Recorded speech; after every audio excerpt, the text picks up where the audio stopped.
तो दोस्तों, ये सही और एक बहुत बड़ी न्यूज़ है कि आरबीआई ने कॉरपोरेट्स और बड़े इंडस्ट्रियल हाउसेस के लिए दरवाजे खोल दिए हैं, जिसके बाद वो भी पेमेंट्स बैंक को सेटअप कर सकेंगे। और ऐसा पहली बार देखने को मिल रहा है कि जहां कॉरपोरेट्स या इंडस्ट्रियल हाउसेस को ऐसी अपॉर्चुनिटीज देने की बातें हो रही हैं और कई कंपनीज को इसके रिगार्डिंग प्रपोजल्स भी दिए गए हैं। तो कॉरपोरेट्स या बड़े इंडस्ट्रियल से आप अनुमान लगा ही पा रहे होंगे कि इन सब का नाम क्या होगा, और वो थोड़े ऑब्वियस नाम है टाटा, अंबानी, बिरला एक्सेट्रा। और कुछ और भी ऐसी कंपनीज हैं जिनका काफी अच्छा नाम है और जिनके पास काफी अच्छा खासा कैपिटल भी है। तो इन कॉरपोरेट्स को बैंकिंग लाइसेंस मिल सकता है। और हाँ, सन फार्मा, सही सुना, सन फार्मा का भी नाम इस लिस्ट में शामिल है। और इसी के साथ Tata Sons, Aditya Birla Nuvo, Reliance Industries, Tech Mahindra, कुछ ऐसे नाम है। और इसी के साथ बजाज फाइनेंस को भी एक बैंक बनाने की न्यूज सामने आ रही है, जिस न्यूज के बाद आपने इसके शेयर प्राइस में भी काफी बड़ा उछाल देखा होगा। पहले सिर्फ छोटे बैंक की बात हो रही थी, मतलब एक पेमेंट बैंकिंग मॉडल की बात हो रही थी जहां पे इन कॉर्पोरेट्स या बड़े इंडस्ट्रियल्स को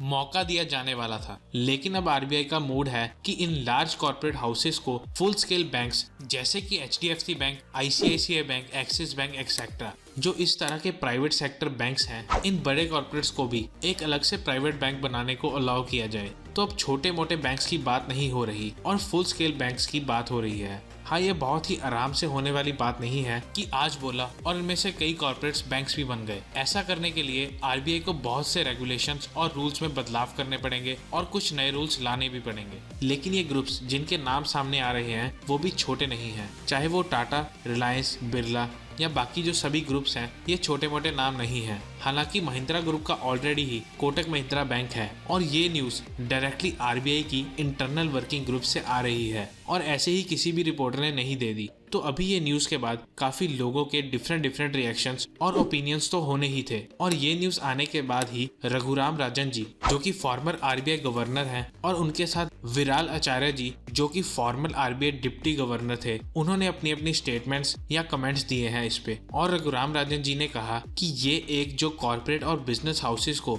बैंकिंग लाइसेंस का प्रपोजल देने का जो आइडिया है वो बहुत ही बुरा आइडिया है और एक बहुत ही बुरा डिसीजन है आरबीआई के द्वारा। उन्होंने इस डिसीजन को क्रिटिसाइज करते हुए कहा कि आरबीआई इंटरनल वर्किंग ग्रुप का जो रेकमेंडेशन है to allow Indian corporates to set up banks is a bad idea. इसका रीजन उन्होंने बताया कि ऐसा करने से इकोनॉमिक और पॉलिटिकल पावर का कॉन्सेंट्रेशन और ज्यादा वर्ष या खराब हो जाएगा, क्योंकि एक तो पहले से ही इंडिया में पैसे को लेके एक काफी बड़ी अनइक्वालिटी है और जो रिच है वो और ज्यादा रिच होते जा रहे हैं और जो पुअर है वो और ज्यादा पुअर होते जा रहे हैं। और आरबीआई के इस बैंकिंग सेक्टर में बड़े बिजनेस हाउसेस और कॉर्पोरेट्स को अलाउ करने के बाद एक बहुत बड़ा इकोनॉमिक और पॉलिटिकल पावर भी इन बिजनेस हाउसेस के पास ही शिफ्ट हो जाएगा। तो आपको आरबीआई का ये डिसीजन कैसा लगता है? क्या आप खुश हो या नहीं? कमेंट सेक्शन में जरूर बताना। और ऐसी ही और वीडियोस देखने के लिए चैनल को सब्सक्राइब करना मत भूलना, और अगर वीडियो अच्छी लगी हो तो लाइक भी जरूर करना। Thank you for watching. जल्दी मिलते हैं अगले किसी वीडियो में।